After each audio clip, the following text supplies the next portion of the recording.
We're here with Bridgewater head football coach Mike Clark. Eagles coming off a loss at Shenandoah where you had a game plan going in, and it seemed like for the first half the team really executed it. You wanted to move the ball more, run the ball, run some clock. You had a couple of long drives. You were stopped on a fourth down in the first quarter but got the ball back, scored.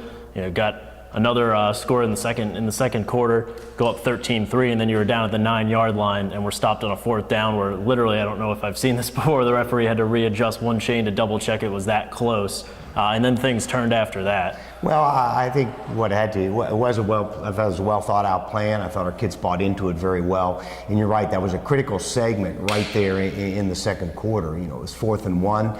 We actually busted a blocking scheme on that. That should have been an easy yard for us to get, and we're counting on an official running his credit card in between the thing to determine is this a first down or not. I thought that was a big swing because at that point that game should have been 20-3. In a 20-3 game, we can absorb, a shot that we knew we were going to get from Shenandoah, and then really to start the second half being up 3 when they turned a great drive right after that stop on 4th down, and then they have a bad snap and a punt get blocked on a busted protection.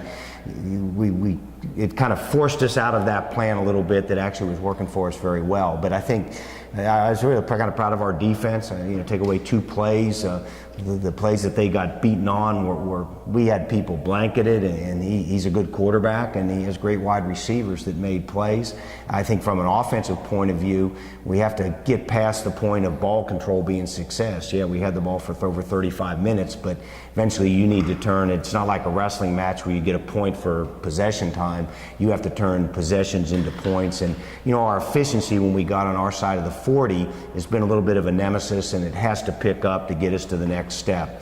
We all got big challenges ahead of us. I thought it was an improved team from what we put out there against Randolph-Macon, but there were still enough issues out there that it's going to keep us from beating good football teams, and that's what's left on the schedule. And you talked a lot about converting opportunities. Your team had a really good turnover ratio early in the year, but maybe wasn't converting them. And again, there was the 4th down stops. There was a couple plays in the first half where your defenders were right on a guy, maybe undercut the route and just couldn't hold on to a ball that went off their hands. Some penalties as well that killed some drives. So again, it just seemed like some opportunities were there that weren't taken. Well, I think against good teams, you got to take every opportunity, and it's really one of those games. You could take the kicking game. We had some big plays. We also had a kick blocked. On offense and defense, every unit did something that put us in a position to win the game, but then every unit gave up something that a good team's going to take advantage of and cause us to lose. It's a real character test here for our kids.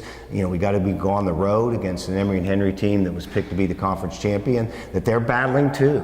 They've played good teams. They've played the same 2 teams we've played the last 2 weeks. They've lost to both of them, and it's going to be what group can hang together. We got to go into their place on a homecoming setting, which will be a fun place to play. But it's also going to be a big challenge for our team.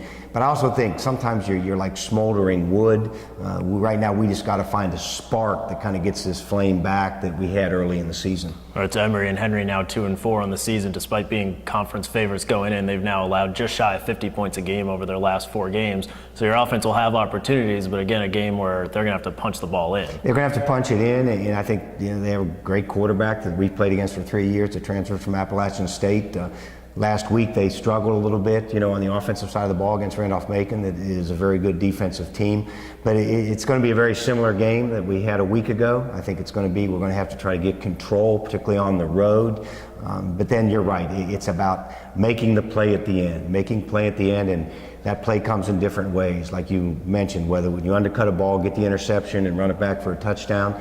We got to quit missing field goals. I know we got a freshman kicker, but he's got to become more than a practice player. And then from an offensive point of view, it's not about possession, it's not about yardage.